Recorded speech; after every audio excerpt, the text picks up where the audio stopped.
Hello, I'm Katherine Gehl, founder of the Institute for Political Innovation, and before that, CEO of a Wisconsin high-tech dairy company about 20 miles from this farm.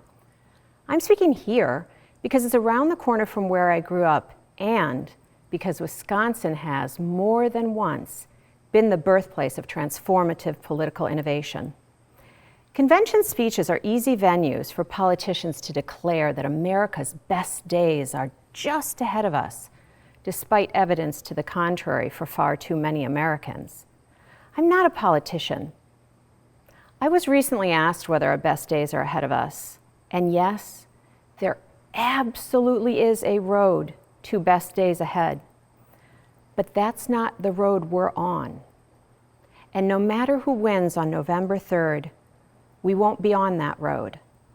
I'm not saying November 3rd isn't consequential. It is. But I will tell anyone, regardless of the side they're on, the same thing.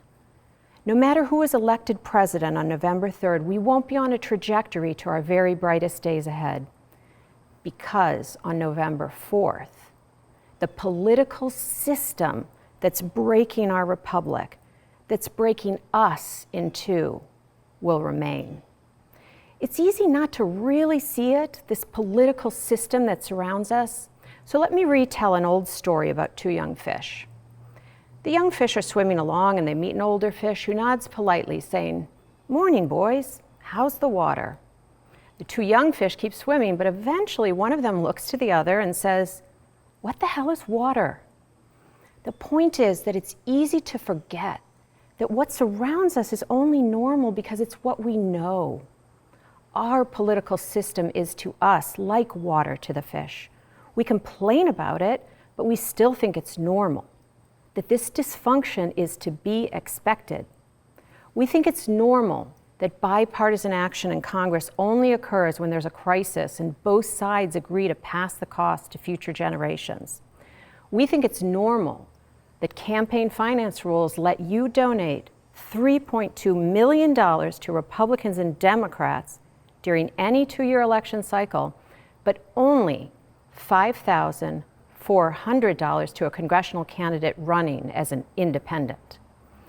We think it's normal that researchers examining congressional action on over 1,000 policy issues found, and I quote, "The preferences of the average American appear to have only a minuscule, near zero, statistically non-significant impact upon public policy." We think it's normal to have only two choices when we vote. We think it's normal not to like our choices. It seems normal because it's usual. But let me be clear. We should see the water we're in and we should be outraged. This is no way to run our country. We are free to change it. It's our choice. Our habit is to look to new leaders for change. But the founders themselves knew they didn't need a better king, they needed a better system. In any human system, like anything we do together, the rules of the game affect the way the game is played and affect the outcome of the game. Change the rules, change the game, change the outcomes. Let's compare the rules of politics to the rules in our lives. If we don't do our jobs well, we'll lose them. If companies don't serve their customers well, those customers will simply take their business to a different company that's doing a better job. So why is the political industrial complex bigger, richer, and more powerful than ever, while Americans have never been more dissatisfied? Because under the rules of the game in politics, the only thing each party has to do to win is convince the average voter to choose them as the lesser of two evils. The one thing neither party needs to do to win is deliver results for the citizens, results in the public interest writ large. Why?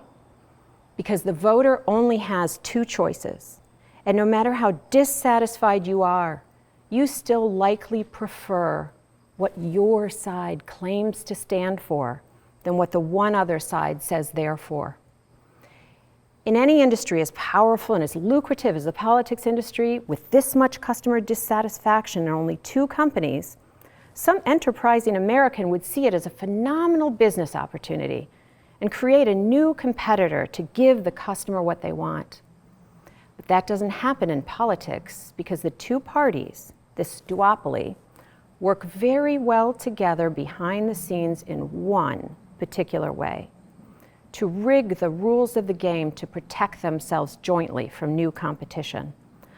Our politics isn't broken, it's fixed.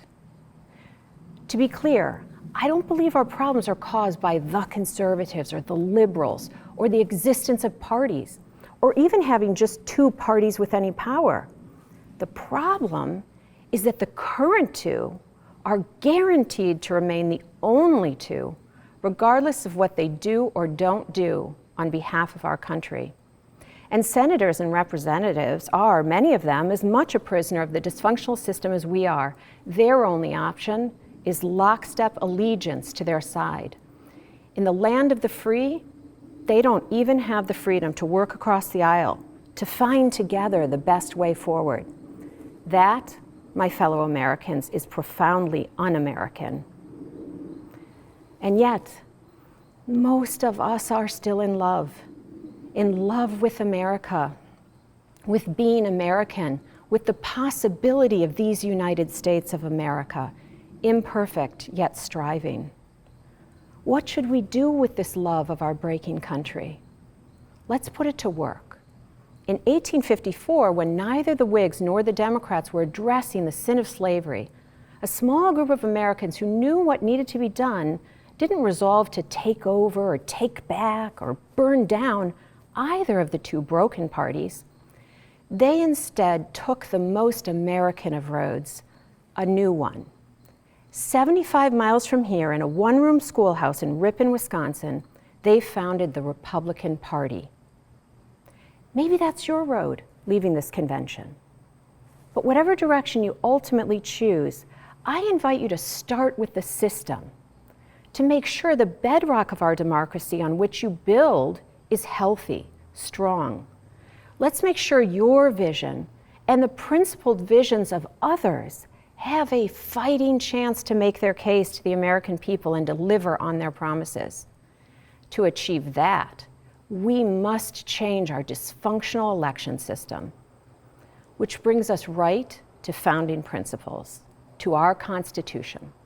Article 1 gives each state the power to make all the rules about their state's congressional elections. Let's use that power to solve our problem. Let's change the rules of how we vote by implementing a system called Final Five voting. Final Five voting is a combination of open top five primaries and ranked choice voting general elections. Under this system, party primaries will no longer create a proverbial eye of the needle through which no problem-solving politician could ever hope to pass. Voters for new challengers and new ideas won't waste their votes or spoil the election. And the general election will be more important than the primary, as it should be. Change the rules of how we vote, thus change the incentives and change the results we get from Washington, D.C. I like to call it free market politics, delivering the best of what healthy free markets promise: innovation, results, and accountability. Let's not forget that the last time we had a balanced budget was not when Republicans told us they were the party of fiscal responsibility. No, it was when both parties felt the competitive pressure in the 1990s from Ross Perot's deficit-focused 19% of the electorate. Competition delivers progress. That's why the competition in Final Five voting isn't designed to ask conservatives or liberals to abandon their ideas or principles. It isn't designed to necessarily even change who wins. It's designed to change what the winners are incented to do, to make solving problems and delivering results for the people the surest road to re-election. America was founded on the greatest political innovation of modern times, and political innovation is once again the key to our future. We have, in this extraordinary country, all the talent, the drive, the creativity, leadership, and glorious diversity we need for the road ahead. Let's match our possibilities to a system of political competition worthy of this great American experiment. But you'll have to choose. You'll have to choose to be a maker. Former Wisconsin Senator Robert La Follette, Fighting Bob La Follette, put it best. America is not made, but is in the making. There is an unending struggle to make and keep government representative.